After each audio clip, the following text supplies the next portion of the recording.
donner certificat aussi de baptême, ceux qui n'étaient pas là la semaine dernière.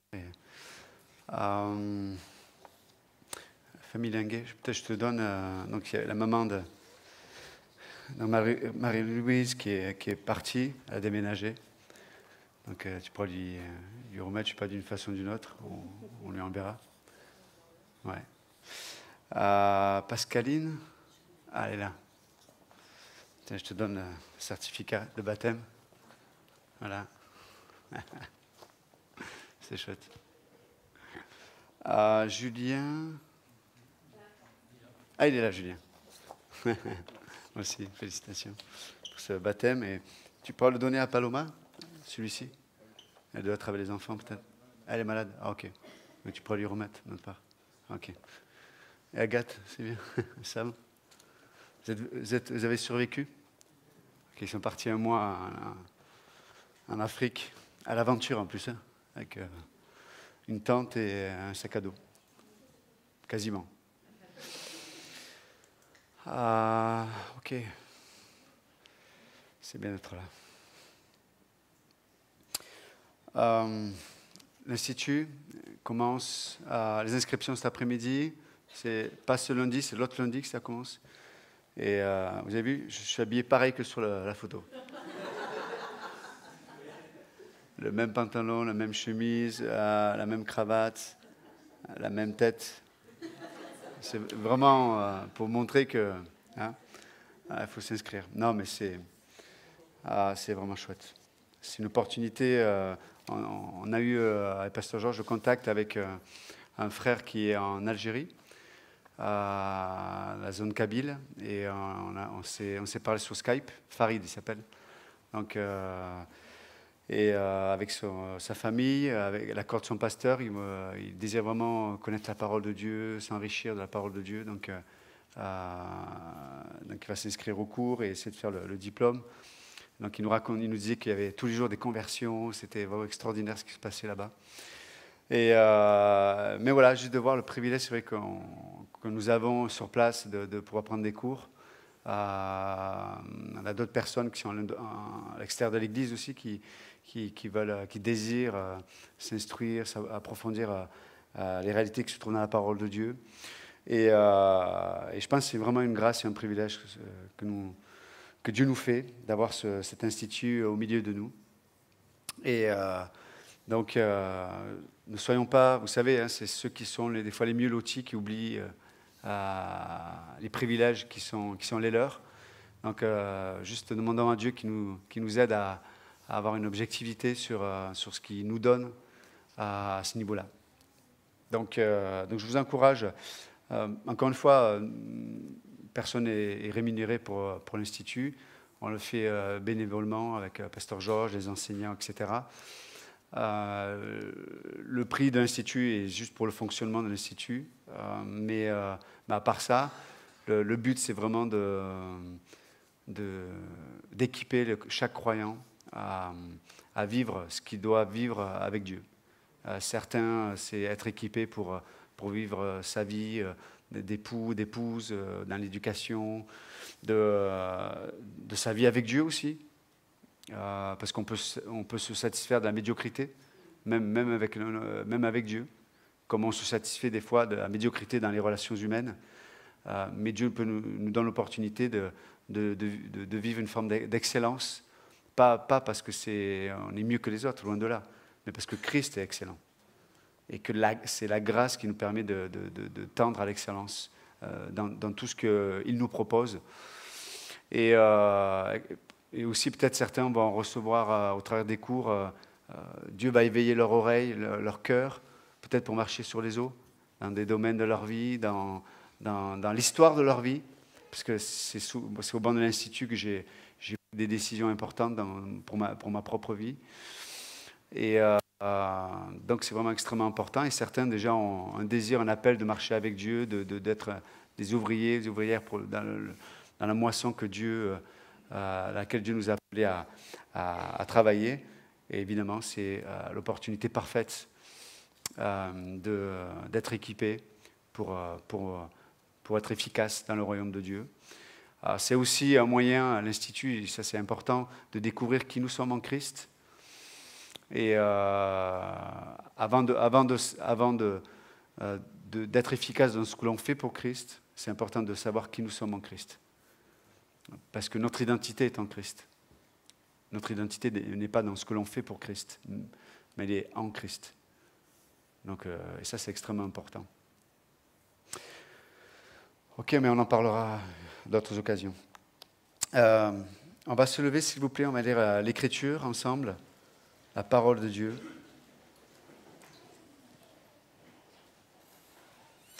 Je vous encourage, peut-être j'en reparlerai un culte, peut-être jeudi, mais je vous encourage pour ceux qui ne pouvaient pas se rassembler jeudi, juste à écouter, c'est sur le site de l'Église. On a touché des principes spirituels extrêmement importants, et notamment jeudi sur les couvertures spirituelles. Je vous encourage, ça ne dure pas très longtemps, mais Dieu nous a visités au travers de ce culte, de cet enseignement. Donc je vous encourage, si vous avez l'occasion, d'écouter le culte de jeudi. Et donc, Colossiens chapitre 3, verset 1. « Si donc vous avez été ressuscités avec le Christ, cherchez les choses qui sont en haut, où le Christ est assis à la droite de Dieu. Pensez aux choses qui sont en haut, non pas à celles qui sont sur la terre, car vous êtes morts et votre vie est cachée avec le Christ en Dieu. Quand le Christ, qui est notre vie, sera manifesté, alors vous aussi, vous serez manifestés avec lui en gloire. Mortifiez donc vos membres qui sont sur la terre, la fornication, l'impureté, les affections déréglées, la mauvaise convoitise, la cupidité qui est de l'idolâtrie, à cause desquelles la colère de Dieu vint sur les fils de la désobéissance, parmi lesquels vous aussi vous avez marché autrefois, quand vous viviez dans ces choses. Mais maintenant, renoncez vous aussi à toutes ces choses, colère, courroux, malice, injures, paroles honteuses venant de votre bouche. Ne mentez point l'un à l'autre, ayant dépouillé le vieil homme avec ses actions, ayant revêtu l'homme nouveau, qui est renouvelé en connaissance selon l'image de celui qui l'a créé. Merci encore, Seigneur, de bénir ta parole ce matin et continuer à faire cette œuvre mystérieuse, surnaturelle, cachée et en même temps qui se révèle alors que nous, d'une façon ou d'une autre, nous venons à toi, soit par le fait que nous quittions ce monde, soit que tu viennes dans ce monde nous chercher, mais nous nous rapprochons de toi d'une façon ou d'une autre. Nous te bénissons. Dans ton nom précieux, Jésus, amen. Vous pouvez vous asseoir. Donc c'est un beau passage que nous voyons. On avait vu ensemble, là ça parle de l'identification avec Paul nous rappelle l'identification que nous avons avec la mort de Christ. Et là, l'identification avec la résurrection. La mort nous parle plutôt de cette identification, c'est cette identification avec les faits et la séparation d'avec ce monde, de la sagesse de ce monde, la pensée de ce monde, tout ce que ce monde peut communiquer ou enseigner et auquel notre ancienne nature est extrêmement sensible. Et la résurrection, évidemment, nous amène à être identifiés avec ce qui est éternel, ce qui est élevé, ce qui se trouve seulement en Jésus-Christ. Et donc, il est dit là dans les premiers versets qu'on vient de lire, verset 1, si donc, et là le si, vous savez, en grec, il y a plusieurs subtilités dans le conditionnel qui est utilisé au travers du si, mais là, en l'occurrence, on pourrait le traduire « puisque vous êtes ressuscité avec Jésus-Christ ». Puisque vous êtes ressuscité avec le Christ, cherchez les choses qui sont en haut, où le Christ est assis à la droite de Dieu. Donc, et au verset 2, il insiste. Pensez aux choses qui sont en haut, non pas à celles qui sont sur la terre.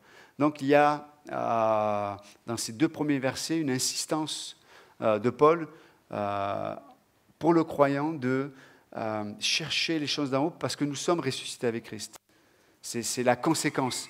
Puisque on a reçu une vie nouvelle, puisque nous n'avons pas, nous ne sommes pas obligés de vivre dans tout ce que notre nature sans Dieu désire, puisque nous avons été ressuscités avec le Christ, nous pouvons chercher, et là c'est un impératif, chercher les choses d'en haut.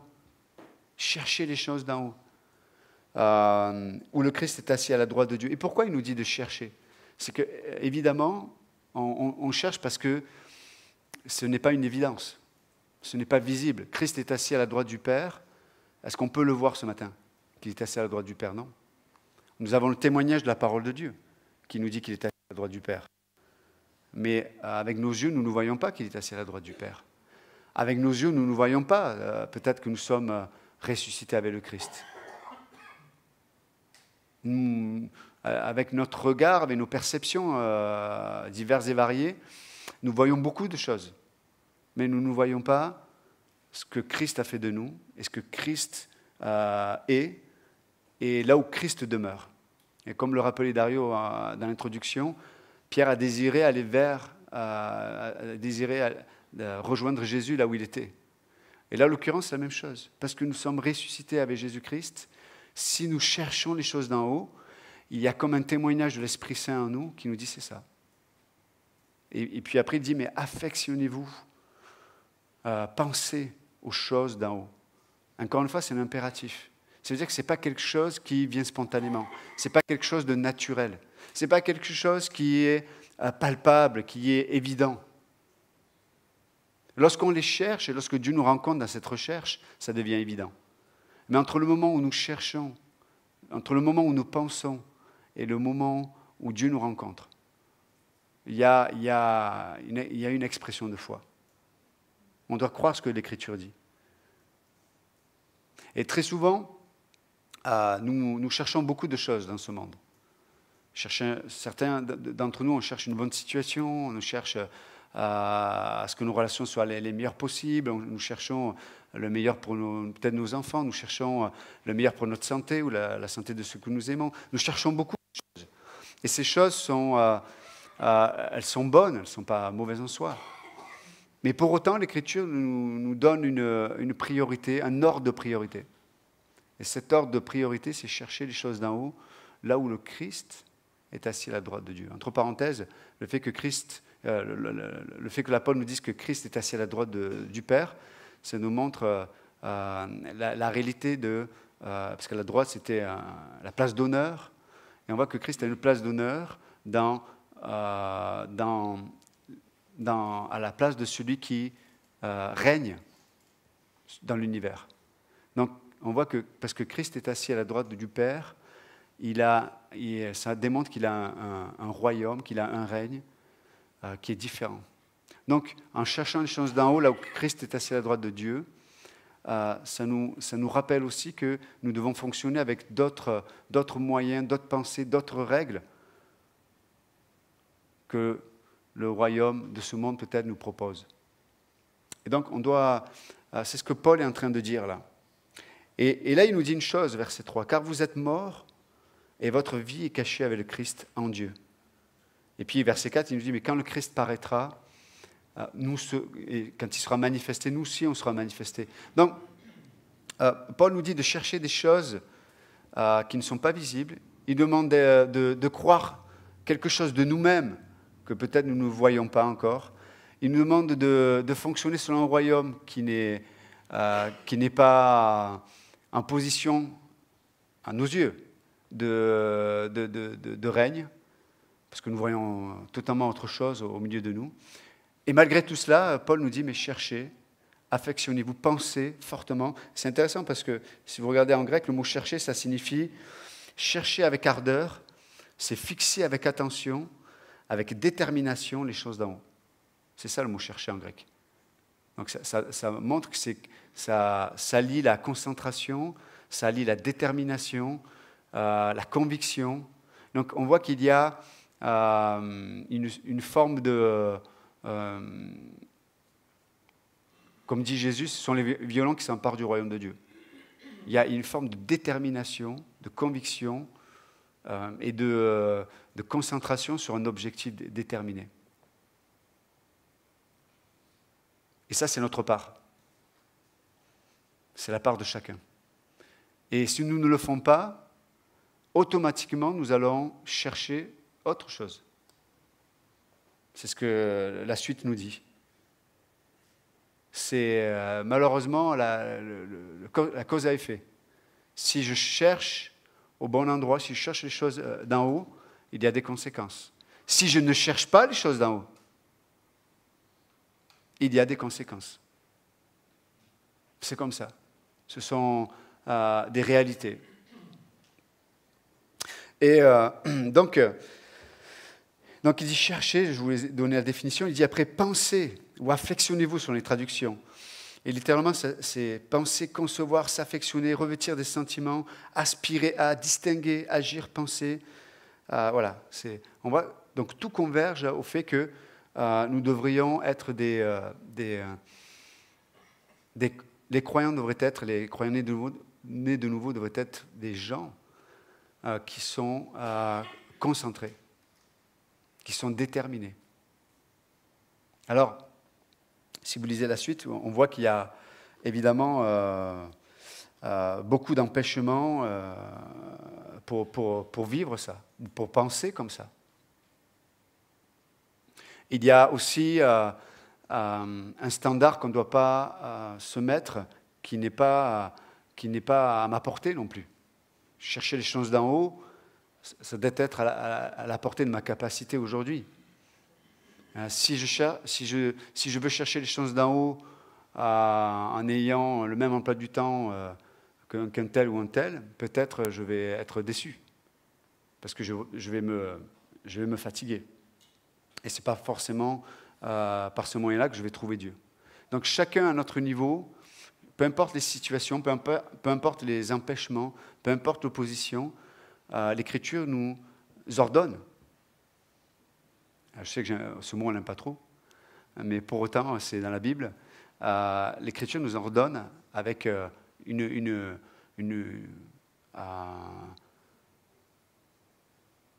avec le désir, évidemment, que ça produise une relation, mais Dieu nous ordonne à chercher les choses d'en haut. Chercher les choses d'en haut. Et encore une fois, il ne peut pas y avoir de concentration si je n'ai pas... si je ne suis pas déterminé à agencer mon emploi du temps pour chercher les choses d'en haut. En fait, c'est énorme. Il y a des statistiques des fois qui sont faites sur combien de temps les croyants passent dans la prière. En fait, je crois que c'est peut-être moins de 5 minutes par jour. Pour déjà des chrétiens engagés. Pour déjà des chrétiens engagés. C'est moins pour les autres. Des statistiques qui sont faites aussi vis-à-vis de la lecture de la parole de Dieu. En fait, très peu de chrétiens lisent la Bible. Ou connaissent leur Bible. Parce qu'on peut lire religieusement les Bibles, mais on ne se souvient même pas de ce qu'on a lu. Donc, mais tout ça, c'est pas... Je vous dis tout ça, non pas pour se dire, regardez comme on est vraiment, on est misérable, hein, on ne vaut rien. Enfin, c'est pas ça le but. Mais c'est de se dire, peut-être que nous luttons contre, on l'a lu tout à l'heure, contre le désir d'impureté, le désir de fornication, nous luttons contre l'idolâtrie, comme le dit l'apôtre Paul, la cupidité. Nous luttons contre beaucoup de choses, parce que aussi, nous ne cherchons pas les choses d'en haut. Donc, par conséquent, si nous ne cherchons pas les choses d'en haut, n'oubliez pas, comme je disais tout à l'heure, Jésus-Christ, il est assis à la droite du Père, et on est encore dans la sphère invisible. Hébreux 11 nous le rappelle. Hein, quand il parle de la foi, il dit, mais or, la foi, c'est l'espérance des choses qu'on espère, une démonstration de celles qu'on ne voit pas. Et après, il y a un témoignage de tous ceux qui ont cherché les choses d'en haut, bien que dans le visible, il n'y avait rien, il n'y avait aucun élément dans le visible qui corroborait ce que Dieu leur demandait. Il n'y avait rien. Et donc, c'est ces gens-là qui ont marqué Dieu. C'est ces gens-là que Dieu a donné comme modèle à l'Église aussi. Des gens qui sont attachés par la foi à vivre le témoignage de la parole de Dieu dans l'invisible, alors que tout ce qui est visible nous crie le contraire. Mais comme Christ est assis à la droite du Père, il a, comme je disais tout à l'heure, il a une autorité. Quand Christ va revenir une fois pour toutes, là, il va instaurer une autorité même dans le monde visible. La nature ne sera pas la même, les nations ne seront pas la même, il n'y aura plus de dictature comme on peut le voir aujourd'hui dans certains pays. Il y a des dictatures évidentes, c'est des dictatures qui sont cachées, mais elles en sont aussi. De la dictature de la pensée, etc., etc. Mais en tout cas, il y aura un jour où Christ va revenir et va instaurer son règne physiquement, réellement. Mais l'autorité de Jésus, aujourd'hui, est réelle aussi. Mais, comme le rappelait Jésus, il viendra un temps où les adorateurs n'adoreront pas sur cette montagne, lorsqu'il parle à cette femme, où il y avait ce puits-là. Il dit, il y aura un temps où on ne sera ni à Jérusalem, au temple, physique, on voit, ni sur cette montagne, mais il y aura un temps où les adorateurs vont adorer Dieu en esprit, en vérité. Et nous sommes dans cette période où les vrais adorateurs adorent en esprit et en vérité. Mais si nous ne cherchons pas les choses d'en haut, nous ne pourrons pas rencontrer le règne de ce Jésus-Christ qui est en esprit et en vérité. Beaucoup d'entre nous, nous ne vivons pas de la provision de Dieu parce que nous ne nous trouvons pas à la place ou dans la sphère dans laquelle Dieu peut donner une provision.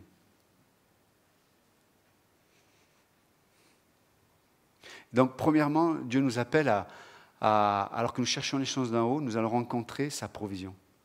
La provision de la paix, la provision du repos, la provision de la joie, la provision de l'amour, la provision de la maîtrise de soi, la provision de l'assurance. On a une assurance. La provision de savoir qui nous sommes en Jésus-Christ, et parce que je sais qui je suis, je sais ce que je veux pour ma vie. Ou pour le dire autrement, pour être plus biblique, je sais ce que Dieu veut pour ma vie. Parce que nous, on peut mettre Dieu et faire ce qu'on a envie de faire. Donc, chercher les choses d'en haut. Donc, je le répète ce matin, concrètement, et là j'appelle à chacun et chacune à s'examiner, voir si vous êtes dans la foi, comme dit l'Écriture, pas devant moi, devant l'Église, c'est entre vous et Dieu. Mais concrètement, quelle est la part dans mon existence de temps, parce que nous on est dans le temps et l'espace, mais quel est l'espace de temps que je consacre à chercher les choses d'en haut? Quelles sont les... en réalité, je veux dire, concrètement, pratiquement, quelle est la sphère, quelle est la part que je consacre aux choses qui sont d'en haut? Et quelles sont ces choses qui sont d'en haut? C'est quoi les choses qui sont en haut? On en a entendu tout à l'heure, une partie, quand Dario a énoncé la mission. Vous avez vu, quand on n'est pas engagé dans certains domaines concernant les choses d'en haut, on est tiède en vérité. Ça ne vous le fait pas, ça?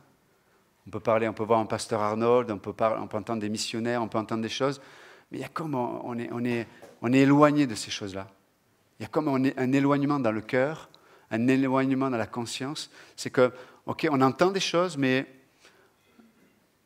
c'est bien, on prie pour eux, mais en vérité, notre cœur n'est pas engagé. Notre cœur n'est pas avec eux. Notre cœur n'est pas dedans. Notre cœur n'est pas dans la mission, là où Christ est. Il est missionnaire, Jésus. Le plus grand missionnaire, c'est l'Esprit Saint.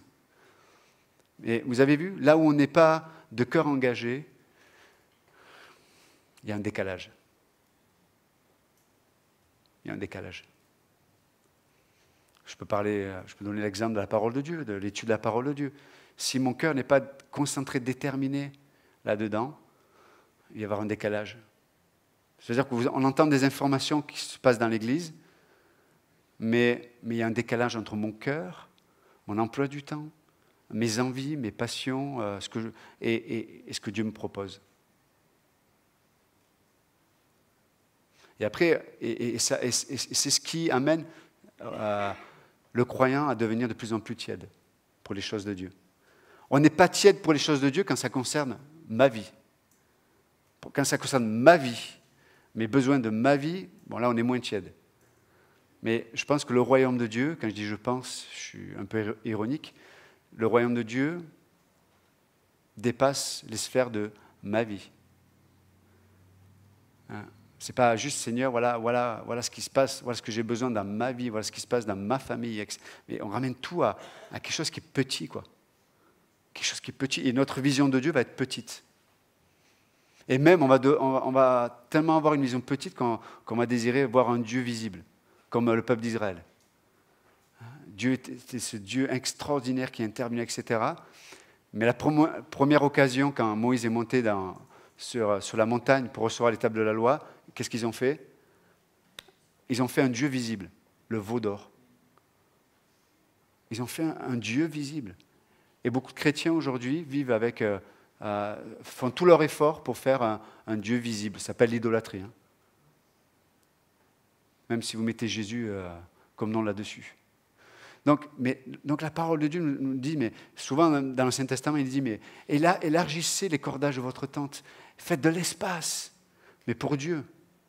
Et si ma vie pouvait compter pour les autres, mais si je ramène tout à ma vie, à ma petite vie, je vais, comme je disais tout à l'heure, je vais passer ma vie chrétienne à lutter avec des détails. Comme le peuple d'Israël qui a choisi de rester dans le désert, et ils ont lutté avec Dieu pour des détails. Ils étaient préoccupés pour la bouffe. Miam, miam, miam, miam, miam, miam. Ils étaient préoccupés pour leurs habits. Ils étaient préoccupés pour l'eau. Ils étaient préoccupés pour les détails de la vie. Et Jésus même répond aux disciples en disant, mais ce sont les païens qui cherchent ces choses-là. Regardez la liste des chants. Regardez, même Salomon, dans toute sa splendeur, n'était pas aussi beau que ça.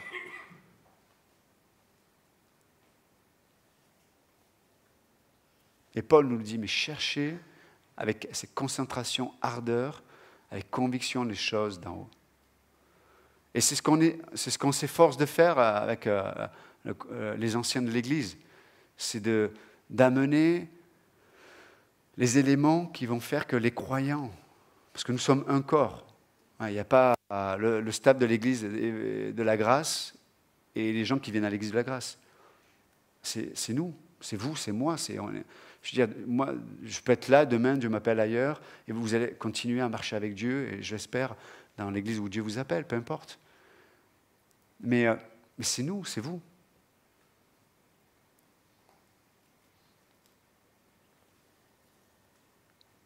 Cherchez les choses d'en haut. Et vous allez voir qu'il y a plein de domaines de vos vies. Sans vous en rendre compte, vous allez arrêter de lutter avec. Je vous garantis. Vous allez arrêter de lutter avec certains péchés, avec certaines faiblesses, avec certaines choses en vous. Vous n'aurez jamais d'autorité sur ces faiblesses, vous n'aurez jamais d'autorité sur ces péchés. Vous savez pourquoi? Parce que vous ne cherchez pas les choses d'en haut. Ou alors, lorsque vous cherchez les choses d'en haut, c'est que pour vous. C'est pas dit, hein. Cherchez les choses d'en haut où Christ est assis à la droite du Père. Ça veut dire, quelle est la volonté de ce Seigneur-là? Quelle est la pensée de ce Seigneur-là? Quel est le désir? Qu'est-ce qu'il veut pour... Et on le voit. Chaque fois que quelqu'un est touché par Dieu, qu'est-ce qu'il dit? Seigneur, me voici, que veux-tu que je fasse? C'est là où on voit vraiment si on est touché par Dieu. Et pas simplement émotionnellement. Il y a ce désir, Seigneur, voilà. Qu'est-ce qui pourrait te rendre plaisir? Qu'est-ce qui pourrait t'honorer? Et après, on voit l'apôtre Paul, il parle de la langue. D'abord, il parle des péchés immoraux, la fornication, coucher à gauche, à droite, en dehors du mariage, l'adultère, plein de choses. Mais après, il parle d'un point important, il parle de la langue. Il dit, mais vous, donc il parle ceux qui étaient dans la sphère de l'immoralité, il dit, mais c'est comme ça que vous viviez avant de connaître Dieu. C'est comme ça que votre vie elle était animale, on va dire. Elle était limitée à une sphère animale. L'animal, il veut manger, se reproduire. Aller aux toilettes. Aller aux toilettes, se reproduire, manger. Manger, se reproduire, aller aux toilettes. On était comme ça. Alors évidemment, nous, on est plus sophistiqués. Hein. On a des pantalons, on a des chaussures, on a une maison, on s'occupe bien de nos enfants, etc. etc. Mais des animaux sophistiqués, point à la ligne. Et des fois, les chrétiens, on est des animaux sophistiqués, ce que vous voulez, mais on ne vit pas plus ni moins que ça. C'est un peu dommage quand même. Et d'ailleurs, la plupart du temps, on est frustré. On est frustré. Mais là, Paul dit, mais voilà, ça c'est ce que vous étiez avant. C'est comme ça que vous pensiez avant. C'est comme ça. Ok. Et d'ailleurs, la colère de Dieu va venir sur les fils de la rébellion. Parce que ces domaines-là étaient l'expression de la rébellion du cœur de l'homme. De vivre comme cet animal-là qui, voilà, c'est l'expression de la rébellion. Et puis il dit, mais après il parle de la langue. Une façon de nous parler, une façon de confesser les vérités entre nous, dans notre vie intérieure, etc. Donc, il nous encourage, alors que nous cherchons les choses d'en haut, à les confesser aussi, les uns aux autres. On a tous des défis, on a tous des saisons dans nos vies, des saisons qui sont agréables, des saisons qui sont plus compliquées. Il y a des moments où on est bousculé, des moments où moins, peu importe ce qu'on peut vivre. Mais on a besoin de ne pas se mentir les uns aux autres. Hein, comme dit l'apôtre Paul, ne mentez pas les uns aux autres. Confessez la vérité, confessez Jésus-Christ. Oui, on ne voit pas, oui, ce n'est pas visible, oui, ce n'est pas palpable, oui, je peux... Oui, mais pourtant, c'est aussi vrai que ça, là, que je peux toucher. Il est aussi vrai. Sauf que dans sa patience, il instaure un royaume invisible, mais dans sa patience, il attend avant de se manifester physiquement. Parce que le jour où Christ va revenir physiquement, ce sera le moment de la justice parfaite. Mais à cause de son amour, à cause de sa patience, il a établi le corps de Christ, cette entité qui est spirituelle, mais qui est réelle. Et nous sommes le corps de Christ. Donc, ce matin, juste encourager. Bien qu'il y ait beaucoup d'obstacles, cherchons les choses d'en haut, pensons aux choses d'en haut, confessons les choses d'en haut, dans les couples, s'il vous plaît. Au lieu d'énumérer une liste de problèmes, au lieu d'énumérer la liste de tout ce qui ne va pas, confessez les choses d'en haut. Instaurez le champ de foi, là où Christ règne, parce qu'il est assis à droite du Père. Instaurez ça dans vos familles. Quand l'époux parle à son épouse, l'épouse à son époux, amenez ce champ de foi-là. Les choses d'en haut. Ça ne veut pas dire qu'on ne va pas être concret. Si, on va être concret. Si, on en a un budget, on va calculer avec sagesse, etc., etc. Notre emploi du temps aussi avec sagesse. Je ne dis pas qu'on devienne inconséquent.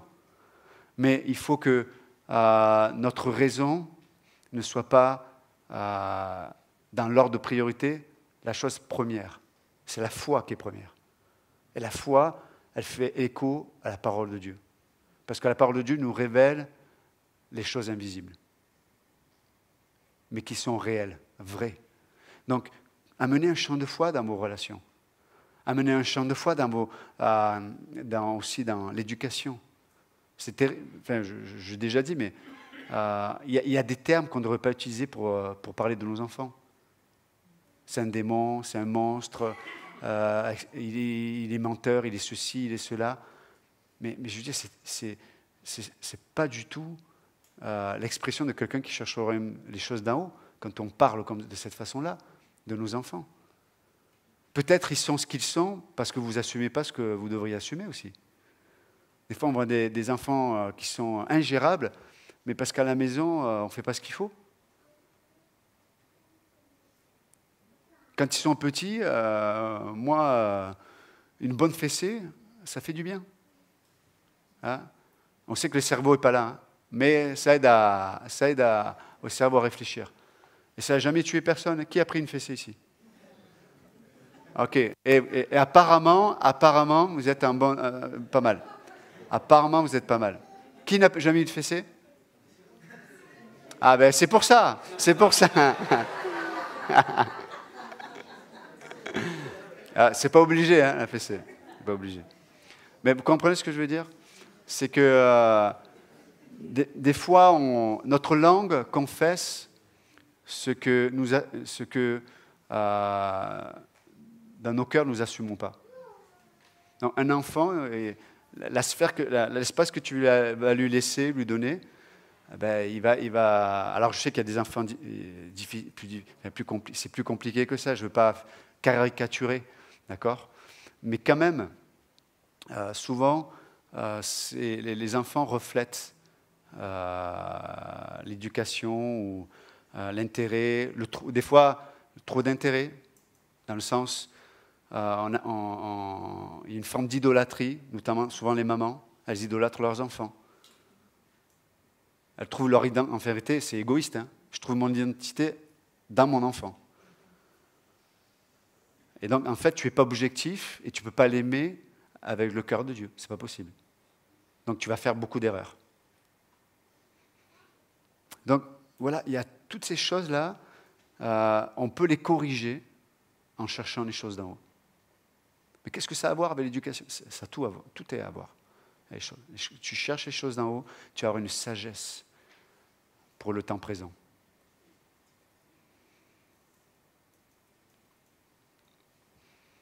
Mais s'il vous plaît, confessez, même entre frères et sœurs, confessez la vérité. Confessez les choses invisibles, les choses que l'Écriture déclare. C'est important. Faites le bilan aussi de votre emploi du temps. Dans mon emploi du temps, quelle est la part des choses d'en haut? Dans ma vie personnelle, moi en tant que membre du corps de Christ, etc. On le doit à Dieu. On se le doit les uns aux autres.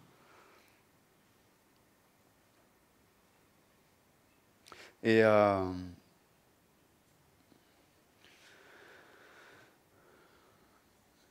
c'est vrai, quand on voit je finis avec ça, ce matin, je finis avec cette pensée, mais c'est vrai que quand on voit ce qui se passe dans certains pays, les difficultés, etc., les injustices, c'est vrai que c'est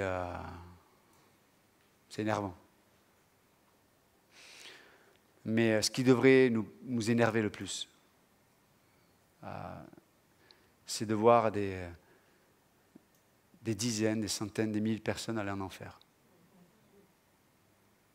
Parce que ça, c'est irrémédiable. C'est ce qui devrait nous énerver. Vous comprenez le terme? Cette injustice-là, bien que Dieu soit parfaitement juste, c'est pour ça que les gens seront séparés de Dieu pour l'éternité, mais c'est ce qui devrait être une part importante de nos vies. Des fois, on peut parler de politique, être énervé avec la politique, et on voit des gens, nos voisins, nos amis, les membres de famille, peut-être certains sont en train de mourir, ils vont en enfer, et ça nous dérange moins. Pourquoi? Parce qu'on ne cherche pas les choses d'en haut. Et du coup, comme je le disais tout à l'heure, on perd la sensibilité des réalités éternelles. On est décalé avec les choses éternelles. C'est comme un écho qui est loin, quoi. Donc, cherchons les choses d'en haut. Priez pour ce qui se passe. Remettez-vous à Dieu, croyez Dieu. Confessez la vérité, même pour les choses difficiles ou injustes. Priez pour le projet d'école aussi, qui est un acte de foi aussi, et extrêmement important. Donc, Père Céleste, merci encore pour ta parole ce matin. Merci parce que tu es assis à la droite du Père. Tu as vaincu, Seigneur. C'est pour ça que tu proposes un nouveau règne, même si c'est un esprit en vérité, ça reste une réalité. Et même la réalité la plus importante.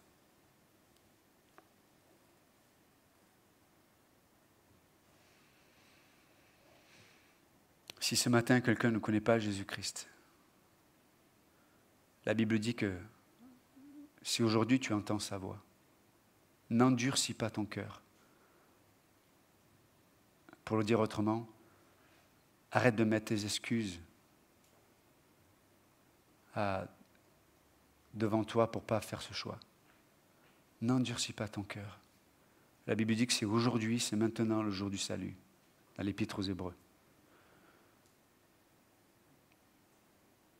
Et Jésus t'appelle et il te dit viens. Donc si ce matin quelqu'un n'a pas remis sa vie, n'est pas un enfant de Dieu, c'est le moment.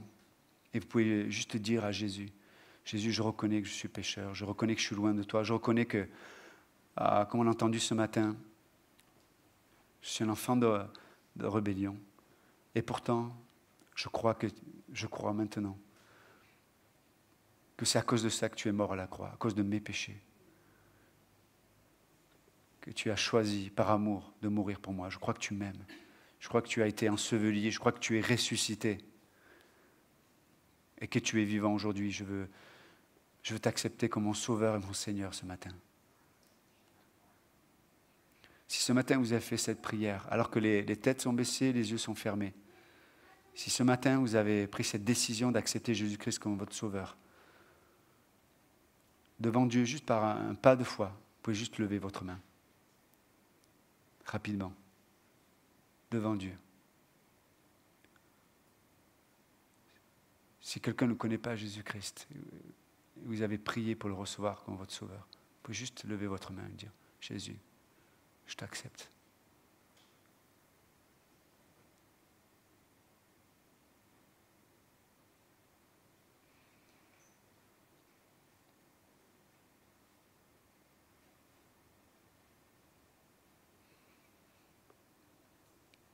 Ce matin, pour nous les croyants aussi, tu connais les obstacles de nos vies, tu connais les domaines qui font que peut-être, à certains égards, nous cherchons un petit peu, mais pas beaucoup, les choses d'en haut. Seigneur, nous te demandons de venir nous aider par ton esprit, au travers de ta parole, comme on l'a entendu ce matin, à ce que nous puissions être déterminés, concentrés, à chercher les choses d'en haut. On ne veut pas se laisser voler ce privilège de chercher les choses d'en haut parce qu'il y a une rencontre avec toi, il y a une rencontre avec tes provisions, il y a une rencontre avec la guérison, il y a une rencontre avec un appel et un sens pour nos vies bien plus élevé que ce qu'on peut imaginer. Merci Seigneur. Te remettons le reste de cette journée. Dans ton nom précieux Jésus, nous prions. Amen.